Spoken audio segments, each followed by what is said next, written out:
Session किया था, अपने अंकित इंस्पायर इंडिया पर ही किया था, जिसमें बताया था कि स्वीडन 32वां नाटो देश बनने जा रहा है। हमने बताया था कि किस प्रकार से दुनिया भर के अंदर कुरान को लेकर के प्रतिक्रियाएं हुई, स्वीडन के अंदर क्या बाधाएं आई, और उसी सेशन में हमने आज से 7 दिन पहले ही आपको यह बता दिया था कि इस्लामाबाद पहुंचेंगे दिमित्री कुलेबा। दिमित्री कुलेबा जो कि यूक्रेन के विदेश मंत्री हैं, यह हमने पहले ही आपको बता दिया था। क्यों पहुंचेंगे? क्योंकि इन्हें देखकर यह उम्मीद होती है कि आप हमें हथियार देंगे। हथियार? जी हां, यूक्रेन रशिया कॉन्फ्लिक्ट में बहुत से ऐसे वेपन्स देखे गए जो कि पाकिस्तान की बैजिंग के साथ थे, पाकिस्तान की तस्वीरों और नाम और नंबर्स के साथ थे। यानी रशिया यूक्रेन कॉन्फ्लिक्ट में बहुत से वेपन ऐसे उपयोग में आए जो पाकिस्तान से रशिया गए थे। आप पूछेंगे सर पाकिस्तान इतना बड़ा सप्लायर कब से हो गया?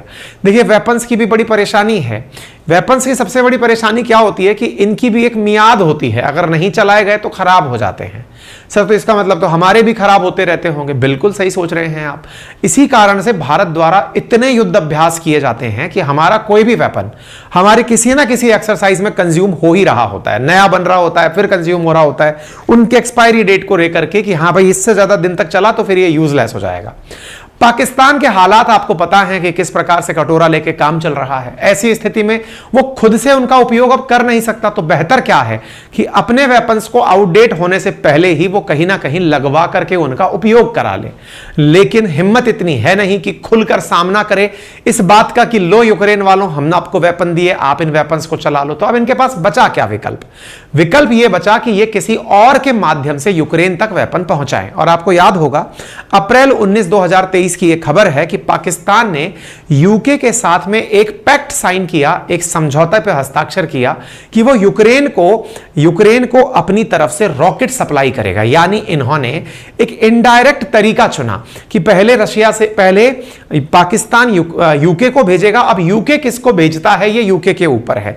अर्थात एक प्रकार से यह हुआ कि आपको डायरेक्ट थप्पड़ मारने के स्थान पर आपके पड़ोसी को खींच के मारा, उसने गलतफहमी में आपको मार दिया। यानी आपका काम तो सिद्ध हो गया लेकिन डायरेक्ट आप पर क्लेम नहीं आया।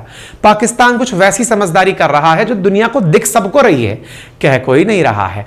ऐसी स्थिति में पाकिस्तान यूके को भेज तो रहा है वेपन, और वही यूके के वेपन फिर आगे जाकर के यूक्रेन को दे दिए जाएंगे। और शायद यही कारण है कि दिमित्री कुलेबा नाटो के अंदर भले ही मेंबर ना बन पाए हों, लेकिन वो तुरंत नाटो की मीटिंग के 7 दिन के भीतर भीतर पाकिस्तान पहुंच गए।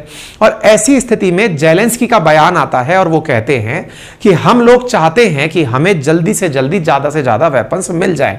कारण इसका बहुत बड़ा है क्योंकि रशिया यूक्रेन कॉन्फ्लिक्ट फरवरी 2022 से चल रहा है, ऑलमोस्ट 1.5 साल से ज्यादा हो चुका है। ऐसी स्थिति के अंदर यूरोप के द्वारा जो मिलिट्री सप्लाईज दी जा रही थी यूक्रेन को, वो धीरे धीरे समाप्त हो रही हैं। देखिए, कोई भी राष्ट्र अपने पास इतना में एम्यूनेशन नहीं रखता। वो तो रशिया है, पता नहीं उसने कितने खजाने अपने पास भर के रखे हुए हैं कि वो सबका बदला लेगा तेरा हैदर टाइप से चला जा रहा है और अपनी तरफ से खूब सारे गोले दाग रहा है। शायद यही कारण है कि यूक्रेन के विदेश मंत्री दिमित्री कुलेबा को पाकिस्तान आना पड़ा और आकर के उनके द्वारा पाकिस्तान के साथ में फ्रेश आर्म कंसाइनमेंट यूक्रेन को भेजे जाने को लेकर इस्लामाबाद की विजिट की गई। हालांकि पाकिस्तान इस बात से घबराता है, डरता है कि वो सीधा इस नाम को नहीं लेगा कि हमने आपको डायरेक्ट वेपन भेजे। हालांकि हर तरफ सुर्खी, चाहे रॉयटर्स की बात करें चाहे मिंट की बात करें, सभी जगह एक ही चीज निकल कर आती है कि ये कहीं ना कहीं वेपन्स की ही बात करने पहुंचे हैं। अच्छा, बाय द वे, अगर आपको नहीं पता है ना कि ये दिमित्री कुलेबा नामक प्राणी कौन है, तो मैं थोड़ा सा आपको बता देता हूं। ये वही प्राणी है जिसने एक बार हम भारतीयों के ऊपर एक क्वेश्चन उठाया था। यह कहा था कि भारत रशिया से तेल मंगा करके बिल्कुल ऐसा कर रहा है कि वो यूक्रेनियंस के ब्लड से अपना तेल परचेज कर रहा है। मतलब उनका कहना था कि इंडिया तेल परचेज करता है, पैसा रूस के पास जाता है, रूस उससे वेपन बनाता है और वो यूक्रेन को मारता है।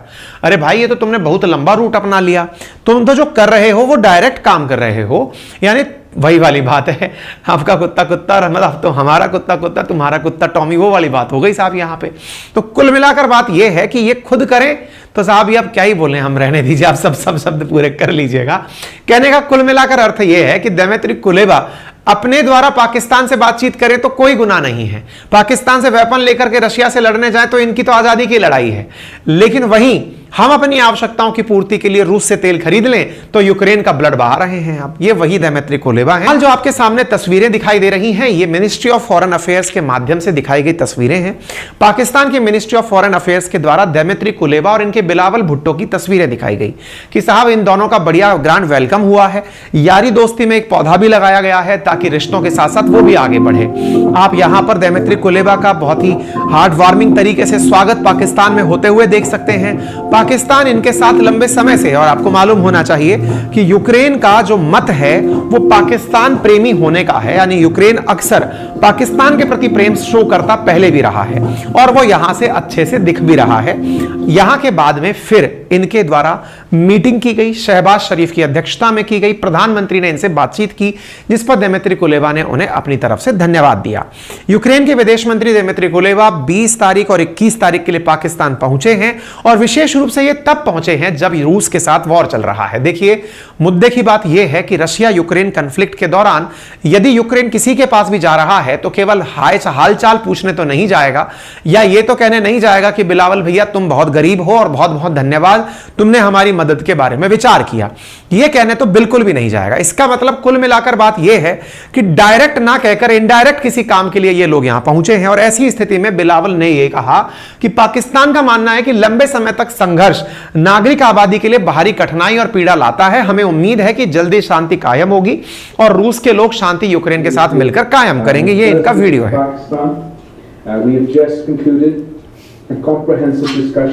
Covering the entire range of bilateral relations and regional and multilateral issues of importance.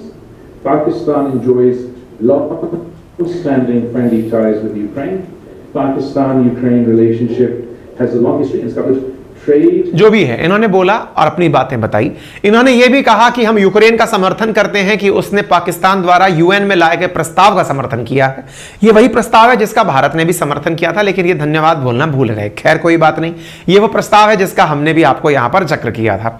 फिलहाल के लिए ये दोनों देशों की बातें हुई और दोनों देशों के बीच में यह बात निकल करके यहां आई कि राष्ट्र जो संयुक्त राष्ट्र के महासचिव एंटोनियो गुटेरस हैं, उनके साथ में ब्लैक सी से होकर जो अनाज लाने की पहल थी, हम उसका स्वागत करते हैं।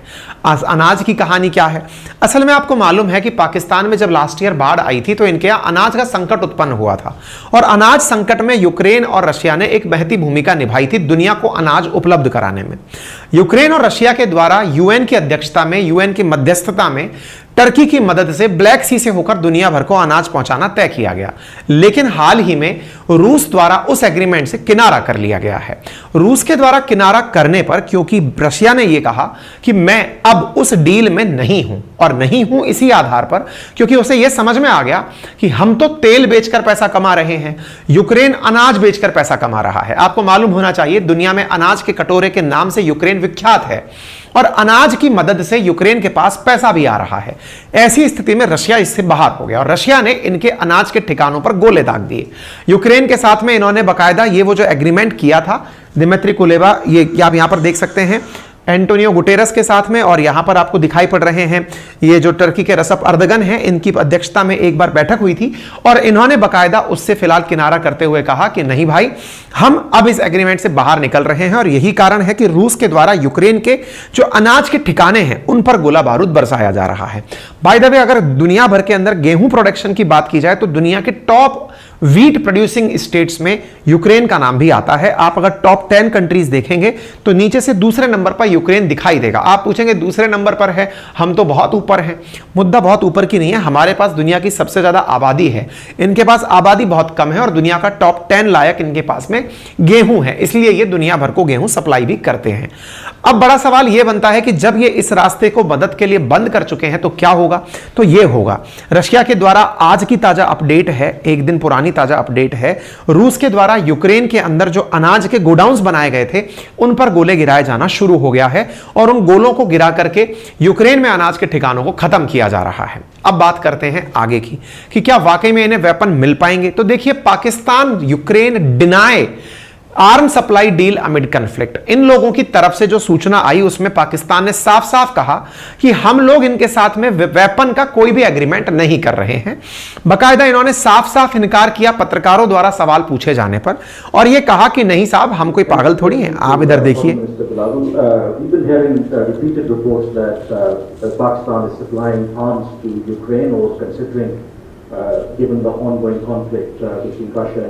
इनसे जब ये सवाल पूछा गया कि सर आपके बारे में ये खबर उड़ रही है कि आप लोग वेपन सप्लाई करने वाले हैं, तो बिलावल भुट्टो ने बहुत ही साफ तौर से इनकार कर दिया कि नहीं भाई हम किसी को कोई भी वेपन उपलब्ध नहीं करा रहे हैं, ये केवल फर्जी न्यूज चल रही है। ठीक है साहब। हालांकि रिपोर्ट्स में यह भी कहा गया कि पाकिस्तान सीधे तौर पर नहीं बल्कि किसी तीसरे देश के माध्यम से, और मैंने वो आपको बता भी दिया था कि इन्होंने डायरेक्ट एग्रीमेंट से भले ही इनकार किया हो लेकिन ये यूके के माध्यम से वेपन पहुंचाने के लिए रास्ता बना चुके हैं। ठीक है, ये हम आपको पहले भी बता चुके हैं कि ये यूके के माध्यम से। अच्छा, पाकिस्तान द्वारा क्या यूके के माध्यम से ही वेपन पहुंचाए गए हैं? जी नहीं, वो कई और रास्ते भी अपनाया है। जैसे इन्होंने रास्ता अपनाया था ब्रिटिश C-17 एयरक्राफ्ट के माध्यम से रोमानिया होकर के वेपन पहुंचाने का, यानी ब्रिटिशर्स ने इनके वेपन लिए रोमानिया के माध्यम से यूक्रेन के अंदर पहुंचा दिए ताकि डायरेक्ट पाकिस्तान का नाम नहीं आया। इसका मतलब ये जो व्यक्ति बोल रहा है पब्लिकली वो एकदम सरासर गलत है, और इसी गलती में इनके द्वारा एक गलती और हो गई। और वो गलती क्या है? रशिया का एक जर्नलिस्ट था जो इस बैठक में जब पत्रकार सवाल पूछ रहे थे वो वहां पहुंचा था, और पाकिस्तान के फॉरेन मिनिस्टर और यूक्रेन के फॉरेन मिनिस्टर की बैठक में जो टास न्यूज एजेंसी है रशिया की, उसका पत्रकार जब पहुंचा तो उसे वहां से बाहर निकाल दिया गया। जब उसे बाहर निकाल दिया गया तो यह बात बहुत ज्यादा वायरल हो गई।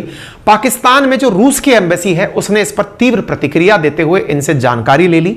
मॉस्को ने तुरंत पाकिस्तान से डिमांड की कि आप तुरंत हमें क्लियर करिए अपनी पोजीशन कि क्या आपने हमारे पत्रकार को अपनी ज्वाइंट प्रेस कॉन्फ्रेंस से बाहर निकाला। पाकिस्तान के द्वारा तुरंत सफाई आ गई और उन्होंने कहा कि नहीं साहब हमने ऐसा कुछ नहीं किया। पाकिस्तान के अंदर जो रशिया की एम्बेसी है बकायदा उन्होंने साफ कहा कि हम पाकिस्तान के साथ सॉलिडेरिटी रखते हैं, लेकिन जहां तक बात जर्नलिज्म की हो तो हम फ्रीडम ऑफ स्पीच का भी समर्थन करते हैं। यदि आपने ऐसा कुछ किया है तो हमें तत्काल बताइए। तो साहब इस पर पाकिस्तान की तरफ से सफाई आई उनकी कुछ फैक्ट चेक वेबसाइट के माध्यम से कि हमने बाहर नहीं निकाला, हमने मना किया था कि आप मत आइए। भाई बात इसको भी यही कहा जाता है। खैर, पाकिस्तान की पाकिस्तान ने मिटे। बाकी आप लोगों को क्या लगता है इस पूरी जियोपॉलिटिक्स को देखकर कि कौन किसका मित्र है? आपके एनालिसिस में जरूर बताइएगा, क्योंकि अभी तक जो भी पिक्चर्स हैं वो बड़ी ऑपेक हैं, सारे रिश्ते स्वार्थ के हैं, पैसों के और व्यवहार के हैं। ये आपको देख करके समझ में आता होगा। बाकी आपको क्या लगता है जरूर कमेंट बॉक्स में बताइएगा।